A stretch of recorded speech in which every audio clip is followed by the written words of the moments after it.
Thank you, Mr Speaker. The problem the Prime Minister's got is no one believes him. The public don't believe him. The MPs on this side of the House don't believe him. His own gullible backbenchers don't believe him. So does the Prime Minister agree with me? He's been lying. The subject we're about to discuss is the utmost seriousness. Expect the discussion to be focused on the facts and the issues at hand, and not on personal attacks against individual members. While certain criticisms may be made about the government collectively, as Kim May, paragraph 21.24, makes clear that any accusations against individual members about lying or misleading the House may only be made on a substantive motion. They may not be made as part of an exchange on a statement. The House rule on this is in place to ensure that members focus on the substantive matters under discussion, and if the debate is needed on matters of individual conduct, that must be drawn in the proper terms with notice. I encourage all members to engage in respectful debate, and our constituents would expect. I therefore now come to the statement. Prime Minister Keir Starmer. Thank you, Mr Speaker. With permission, I'd like to provide the House with information that I now have about the appointment of Peter Mandelson as our Ambassador to the United States.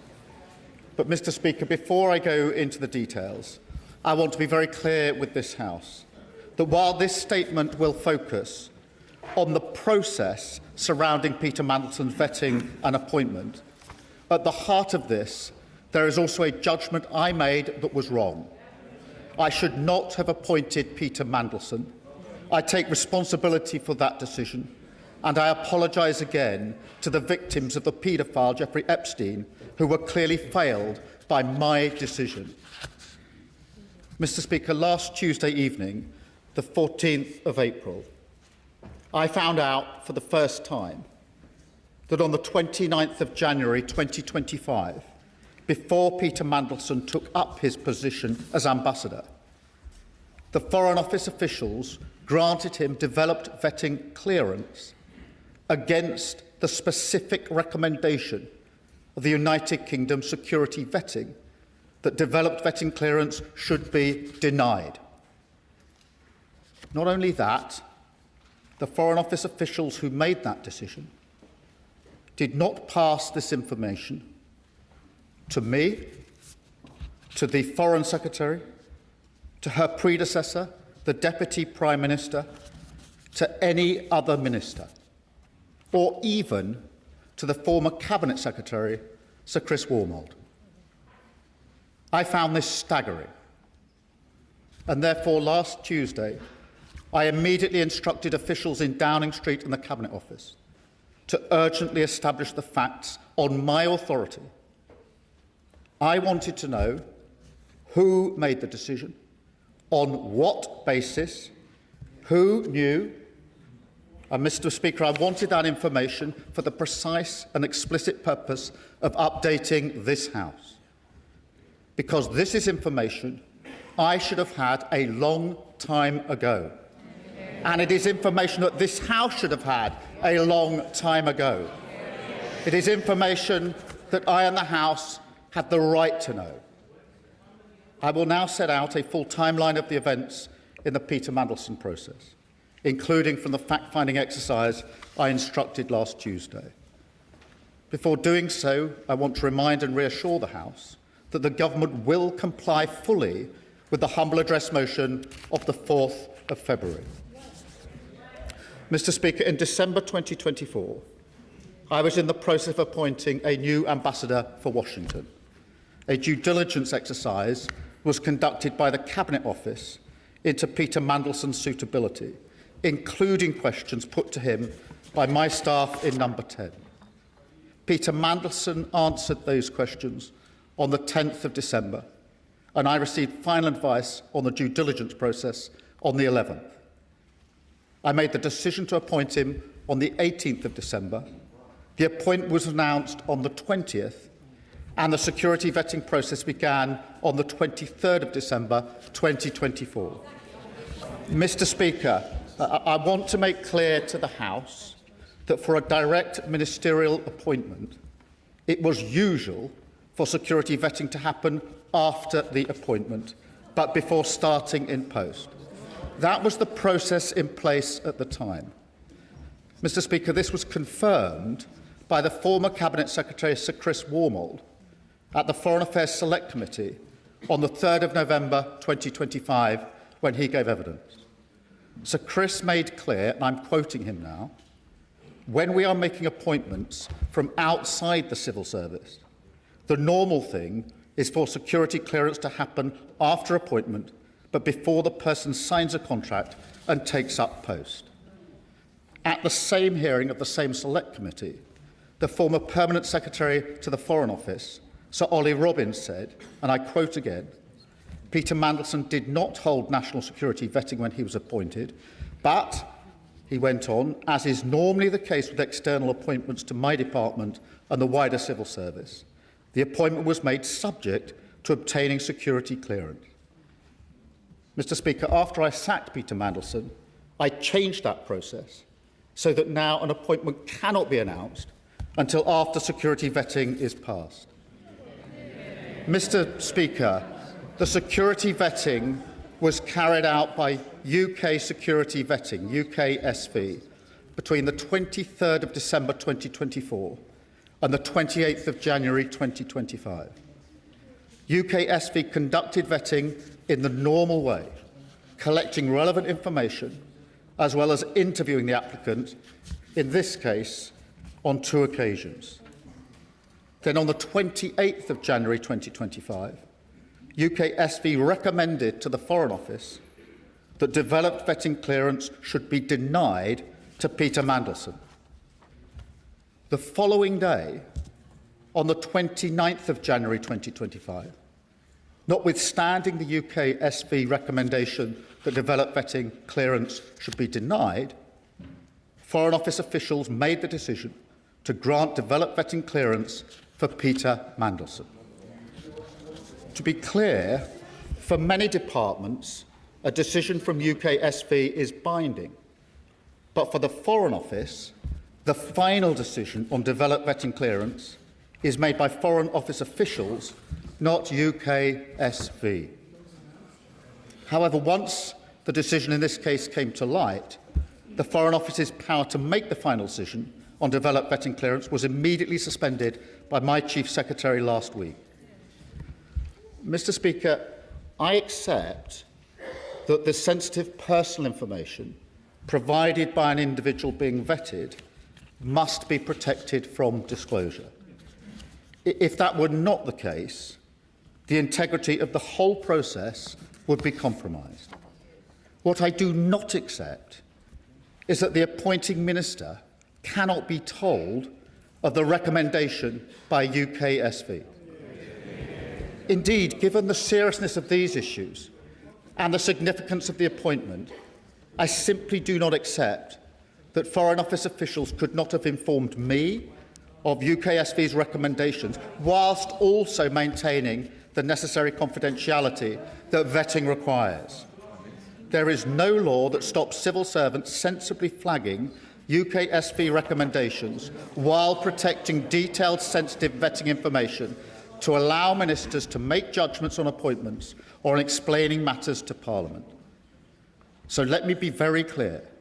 The recommendation in the Peter Mandelson case could and should have been shared with me before he took up his post. Mr. Speaker, let me make a second point. If I had known before he took up his post that UKSV recommendation was that developed vetting clearance should be denied, I would not have gone ahead with the appointment. Mr. Speaker, let me now move to September 2025, because events then and subsequently show with even starker clarity the opportunities missed by Foreign Office officials to make the position clear. Mr. Speaker, on September the 10th, Bloomberg reported fresh details of Mandelson's history with Epstein. And it was then clear to me that Peter Mandelson's answers to my staff in the due diligence exercise were not truthful, and I sacked him. I also changed the direct ministerial appointments process, so full due diligence is now required as standard. Where risks are identified, an interview must be taken pre-appointment to discuss any risks and conflicts of interest, and a summary of this should be provided to the appointing minister.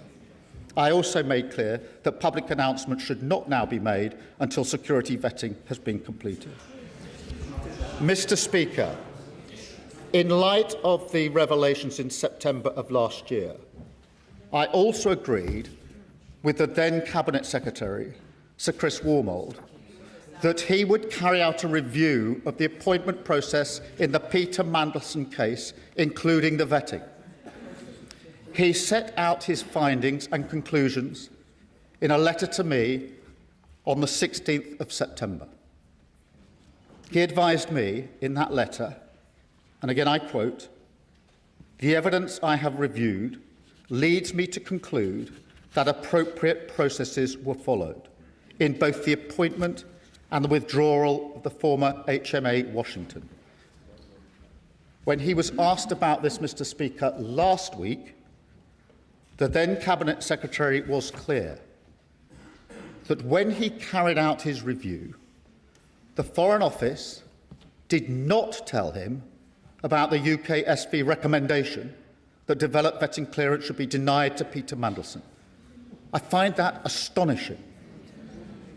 As I said out Odyssey, I do not accept that I could not have been told about the recommendation before Peter Mandelson took up his post. I absolutely do not accept that the then Cabinet Secretary, an official, not a politician, when carrying out his review, could not have been told that UKSV recommended that Peter Mandelson should be denied developed vetting clearance. It was a vital part of the process that I had asked him to review.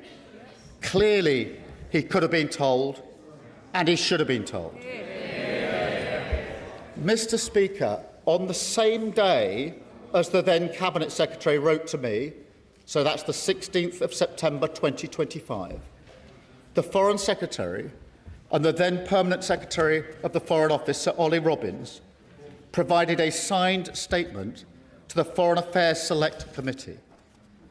The statement says, and again I quote, "The vetting process was undertaken by UK Security Vetting on behalf of FCDO and concluded with DV clearance being granted by the FCDO in advance of Lord Mandelson taking up post in February."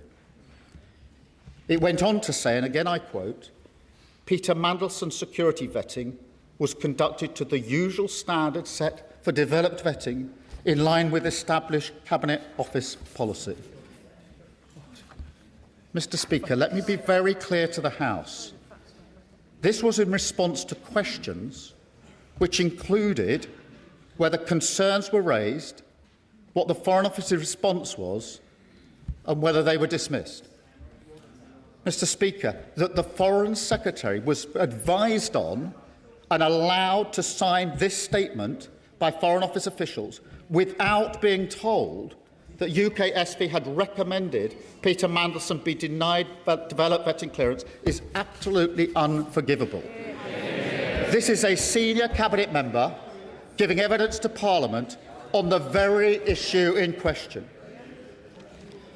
Mr. Speaker, in light of further revelations about Peter Mandelson in February of this year, I was very concerned about the fact that developed vetting clearance had been granted to him. Not knowing that, in fact, UKSV had recommended denial of developed vetting clearance, I instructed my officials to carry out a review of the national security vetting process. As I set out, I do not accept that I could not have been told about UKSV's denial of security vetting before Peter Mandelson took up his post in January 25. I do not accept that the then Cabinet Secretary could not have been told in September 2025 when he carried out his review into the process. I do not accept that the Foreign Secretary could not have been told when making statements to the Select Committee again in 2025.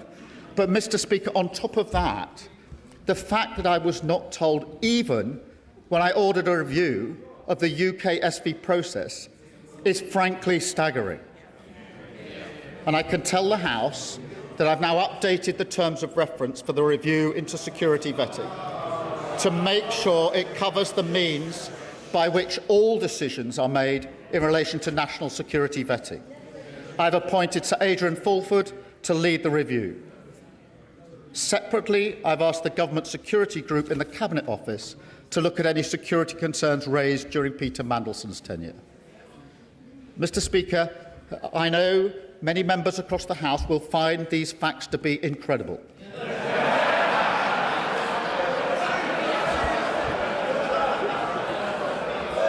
To that, I can only say they are right.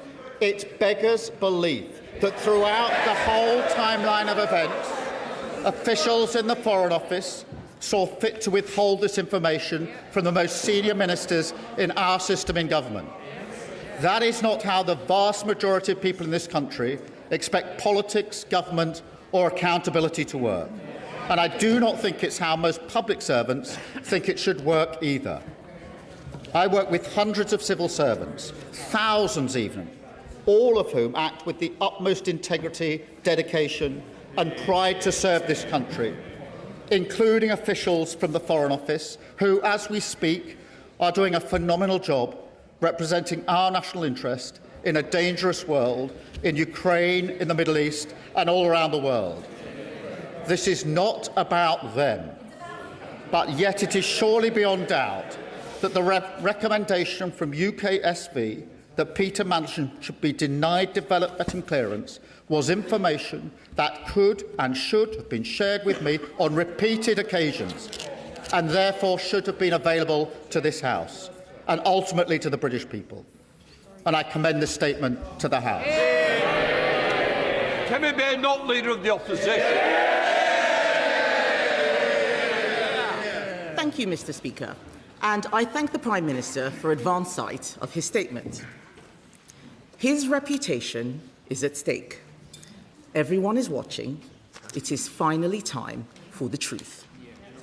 Earlier today, Mr. Speaker, Downing Street admitted that the Prime Minister inadvertently misled the House. The Prime Minister has chosen not to repeat that from the dispatch box. I will remind him that under the Ministerial Code, he has a duty to correct the record at the earliest opportunity. The Prime Minister says he only found out on Tuesday that Peter Mandelson failed the security vetting. The earliest opportunity to correct the record was Prime Minister's questions on Wednesday, almost a week ago. This is a breach of the Ministerial Code. Under that code, he is bound to be as open as possible with Parliament and the public in answering questions today. So let me start with what we do know. We know the Prime Minister personally appointed Peter Mandelson to be our ambassador to the United States. We know that Mandelson had a close relationship with a convicted paedophile. We know that he had concerning links with Russia and China, links that had already raised red flags. We know that the Prime Minister announced the appointment before vetting was complete, an extraordinary and unprecedented step for the role of US ambassador. The Prime Minister says that it was usual for this because it was a political appointment. So I will remind him and the rest of the Labour front bench who are heckling that Peter Mandelson was a politician who had been sacked twice from government for lying. That meant he should have gone through the full security process. And we also know, finally, Mr. Speaker, that when Peter Mandelson failed the security vetting, he was allowed to continue in the role with access to top-secret intelligence and security information. This goes beyond propriety and ethics. This is a matter of national security. So let me turn to what we do not know. We still do not know exactly why Peter Mandelson failed that vetting.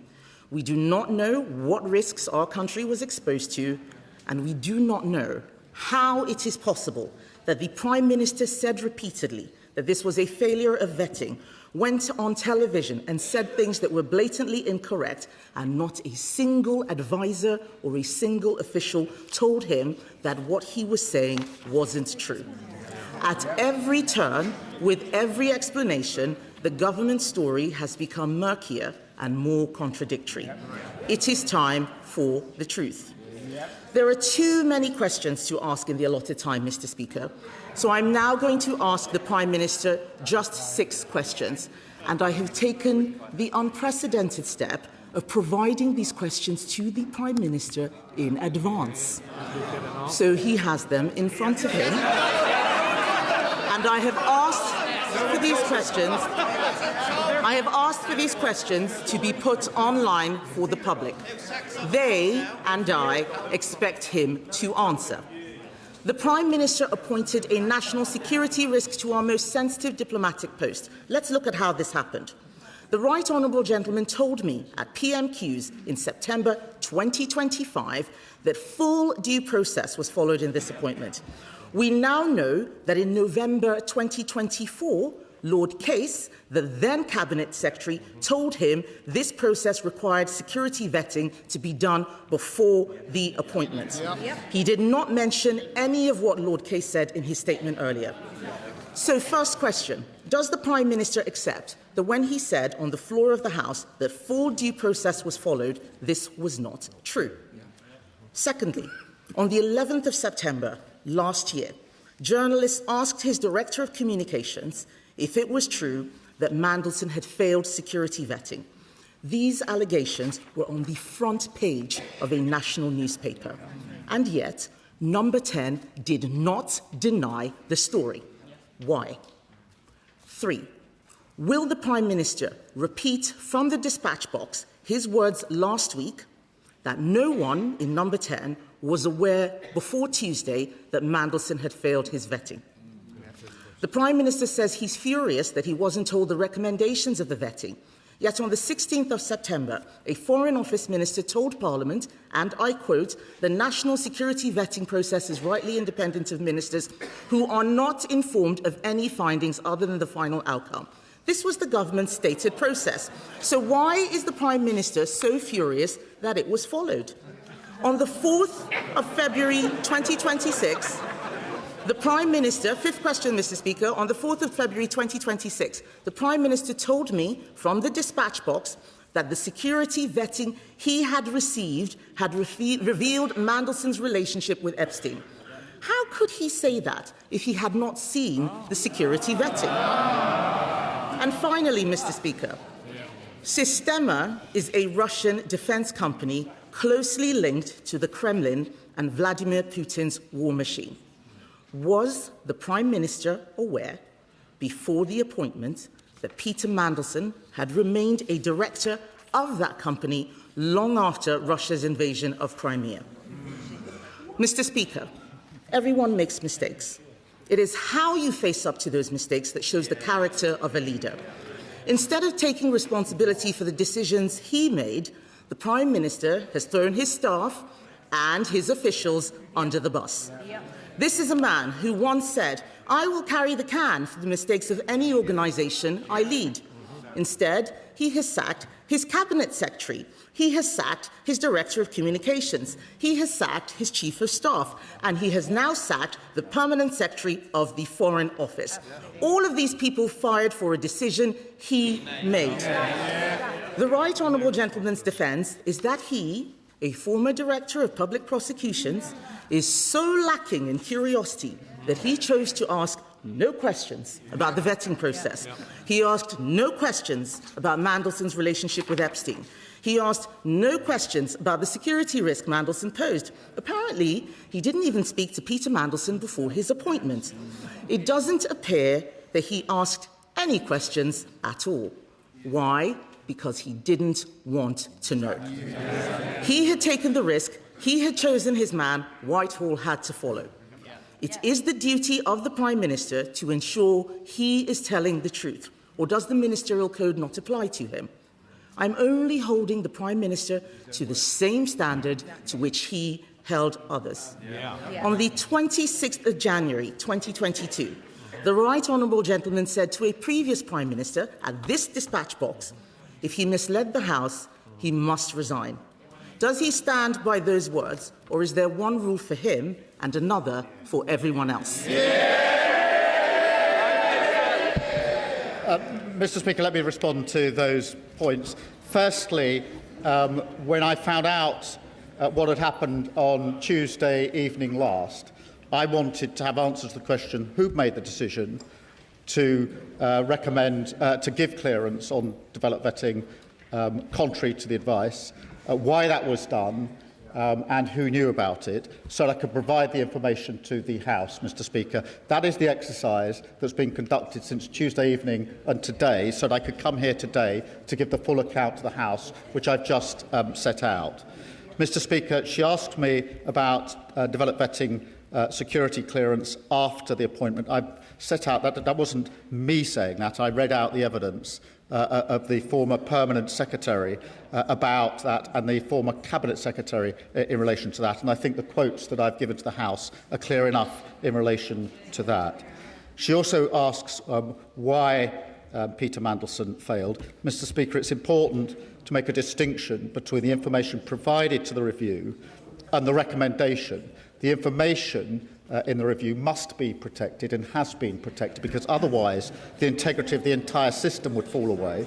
But the recommendation doesn't need to be protected and should not have been protected.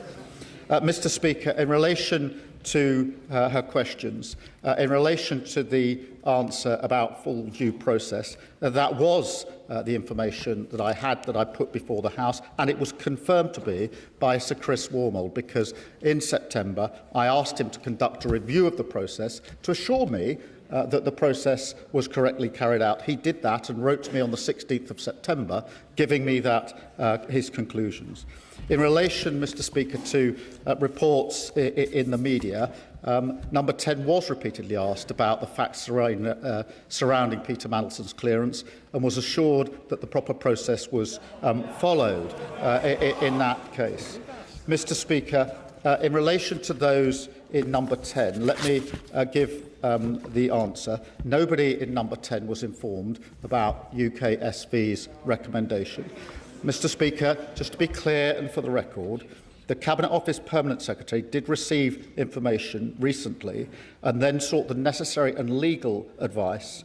Once those checks were completed by the Cabinet Office Permanent Secretary, I was told, that is in the last 2 weeks or so, that was entirely the right procedure, to get the legal advice and then to bring it to my attention at the first opportunity. It was the right procedure that was followed by my officials in the last few weeks. Mr Speaker, in relation to why I was furious about the process, for the very reason, Mr Speaker, I strongly believe I should have been given this information at the very outset. I strongly believe there were repeated times when I should have been told. I should have been told on appointment. I should have been told when Peter Mandelson was sacked. The Cabinet Secretary should have been told when he reviewed the process. The Foreign Secretary should have been told before she was asked to sign a statement to the Select Committee. And I should have been told when I ordered a review of vetting, Mr Speaker. In relation to the point she makes about what I said in February in answer to a question of hers, I make it very clear, Mr Speaker, I had not seen the security vetting file. I did not know that UK SV... The question asked me about vetting. I knew about the due diligence, and that's why I put before the House what I knew about the due diligence in relation to Epstein. The question asked me about vetting, and I knew what the due diligence has said, and therefore I told the House what the due diligence has said. I didn't tell them what security vetting had said because I hadn't seen the file in relation to that. Mr Speaker, in relation to the particular details in relation to Peter Mandelson, I acted on all of the information that I had available to me. The simple fact of the matter is I should have had more information. I didn't have that information. The House should have had that information, and I've now set it out in full to the House. Sir David, Leader of the Liberal Democrats. Thank you, Mr Speaker. It's 2022 all over again. Back then, when he stood on this side of the House, it was Boris Johnson who was accused of misleading Parliament and scapegoating senior officials. The then Leader of the Opposition couldn't have been clearer. The public need to know, he said, that not all politicians are the same. that not all politicians put themselves above their country, and that honesty, integrity and accountability matter. So he promised change, Mr. Speaker. He promised to break the cycle and stop the chaos. And he promised a government with, and I quote, more focus on long-term strategy, not the short-term distractions that can animate Westminster. I'm afraid the fact that he even had to make the statement today shows how badly he has failed, how badly he has let down the millions of people across our country who are so desperate for change. He blames his officials. He says he had no idea. He gives every impression of a Prime Minister in office, but not in power. The facts remain, even on his own account. The Prime Minister appointed Peter Mandelson as Ambassador to the United States, even after he had been warned about his relationship with Jeffrey Epstein. The Prime Minister announced the appointment before Mandelson had been vetted, despite the clear risk to national security of putting someone unsuitable in that role. And one of his top officials, just 3 weeks into the job, clearly believed the Prime Minister wanted Mandelson to be appointed regardless of what the vetting process turned up. And the Prime Minister has relied on the vetting process to defend his decisions. So why did he ask so few questions personally about the vetting process itself? We all know the truth, Mr. Speaker. The Prime Minister knew that appointing Mandelson was an enormous risk. He decided it was a risk worth taking, a catastrophic error of judgment. And now that it's blown up in his face, the only decent thing to do is to take responsibility. Back in 2022, the Prime Minister rightly accused Boris Johnson of expecting others to take the blame while he clung on. That was not acceptable then, and it's not acceptable now. So I hope the Prime Minister can at least tell the House this, and we'll be listening very carefully to his answer.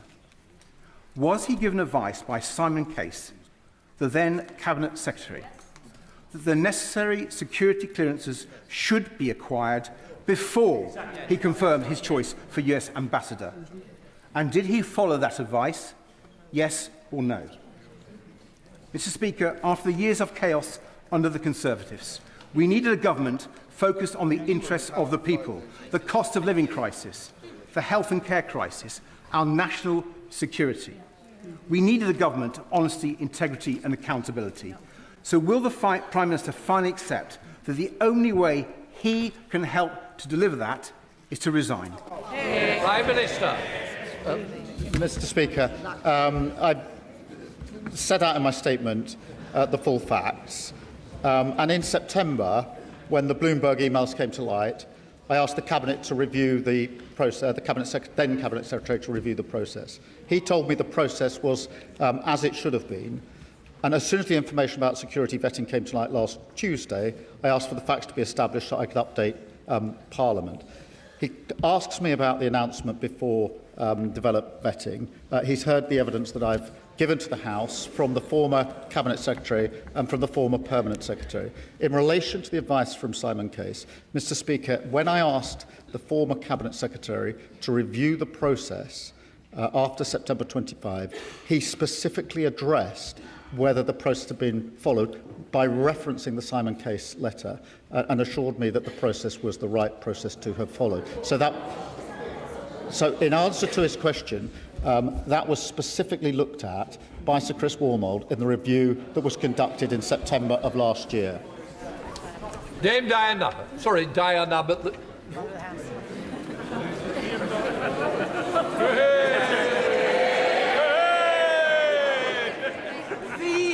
Prime Minister has gone on at considerable length about process and procedure. But ordinary people don't really care about process and procedure. They want transparency, and they want to know that they can have confidence in the words of elected politicians, like all of us in this chamber.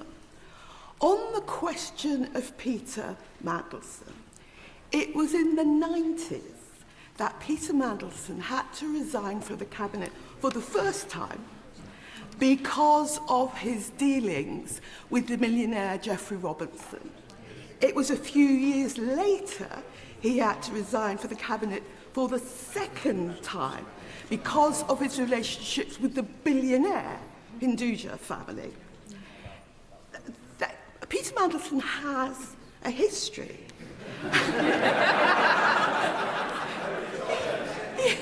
Peter Mandelson has a history. And what this House wants to know is why, knowing Peter Mandelson's history, going back now 30 years, and given what has been known, it's one thing to say, as he insists on saying, nobody told me. Nobody told me anything. Nobody told me. The question is, why didn't the Prime Minister ask?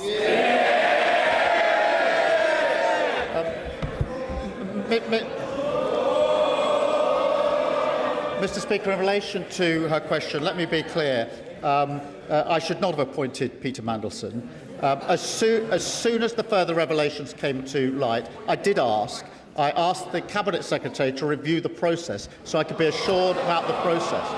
He wrote to me on the 16th of September, setting out the conclusions of that review and assuring me the process had been followed properly.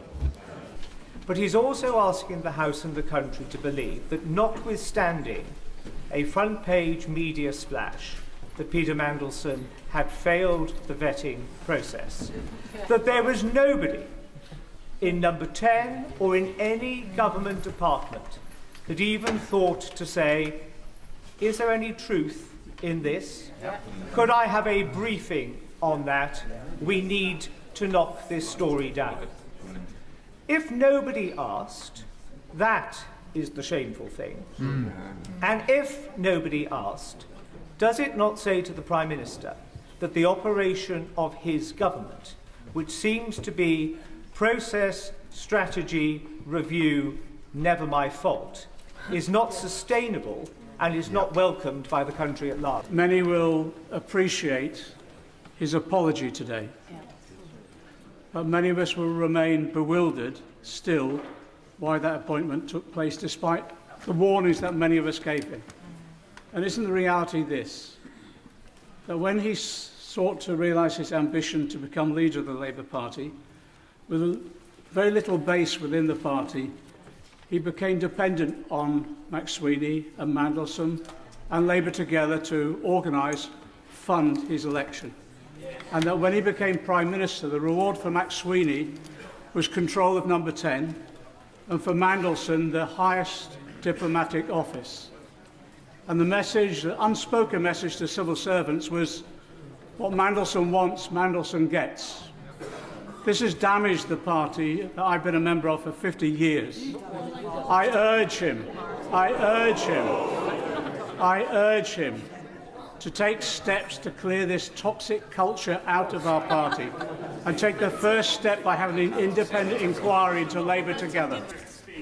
The Prime Minister wants us to focus on process and not his judgment.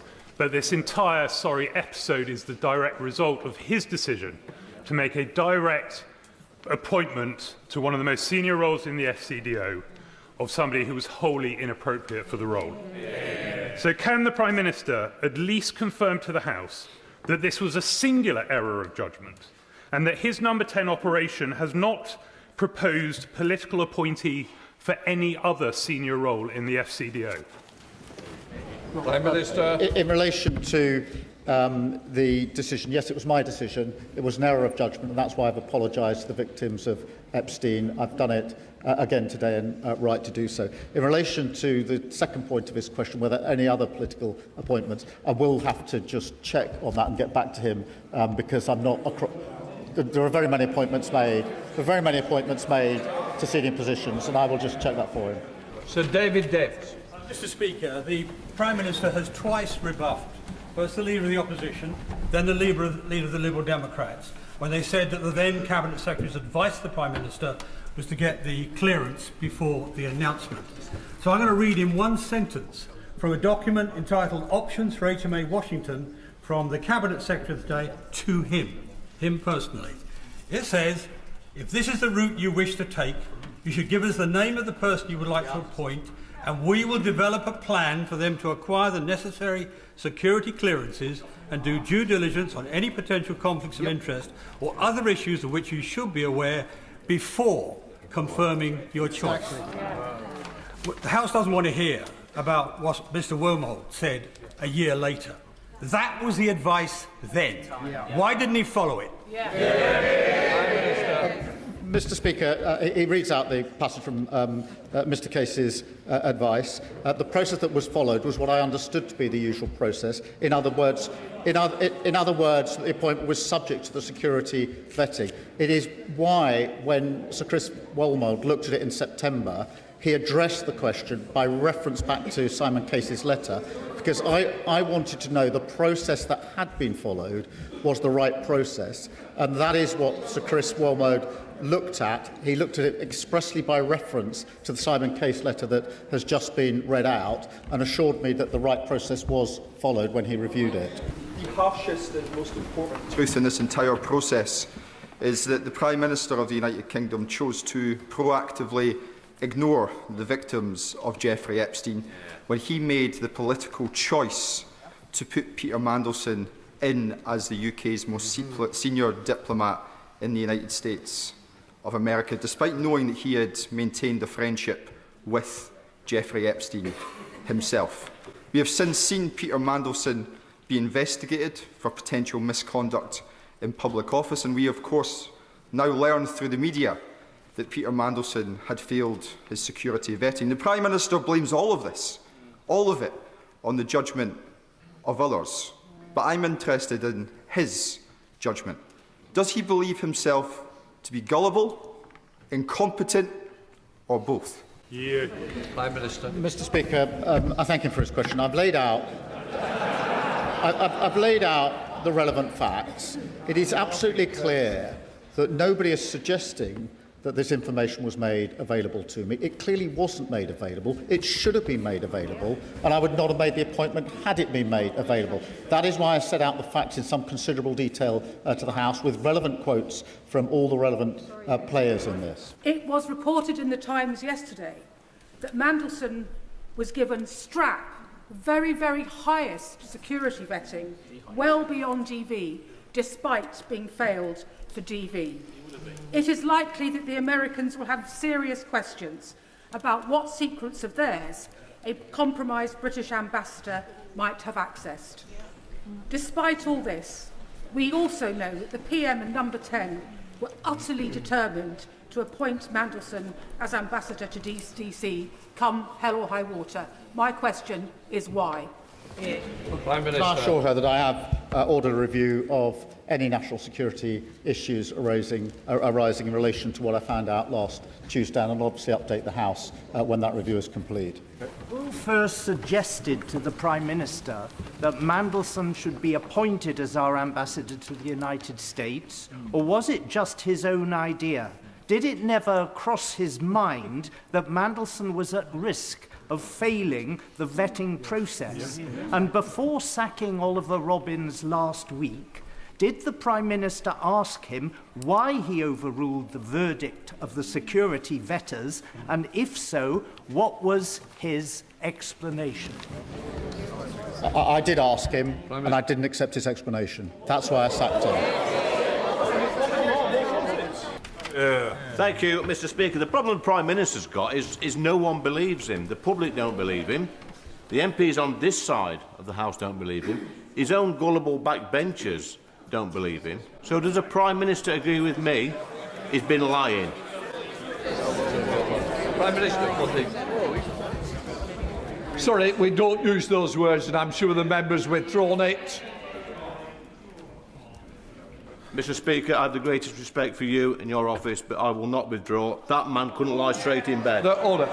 Mr Anderson, you'll have to leave. Thank you, Mr Speaker. This saga is drawing to a close, and it will come to a conclusion with the Prime Minister's resignation, whether he can accept that or not. What I can't accept is the ask me no secrets and I'll tell you no lies regime that he expects us to believe prevailed at the very top of government between officials and not just ministers but the Prime Minister. He talked a lot today about what he didn't know and what he wasn't told. Well, he knew that Mandelson had a serious human frailty for other people's wealth. We knew that Mandelson was involved with the Russians. We knew that Mandelson was sacked twice as a government minister. Can the Prime Minister explain what was Mandelson's actual qualities that he was pursuing in the role as US ambassador, and what steps has he taken to contain the serious and measurable breach in national security that his appointment of Peter Mandelson facilitated? Prime Minister. Mr. Speaker, I've made it clear it was an error to appoint Peter Mandelson. There is a review going on into any security issues that may arise. And the message, the unspoken message to civil servants was, what Mandelson wants, Mandelson gets. This has damaged the party that I've been a member of for 50 years. I urge him to take steps to clear this toxic culture out of our party and take the first step by having an independent inquiry into Labour Together.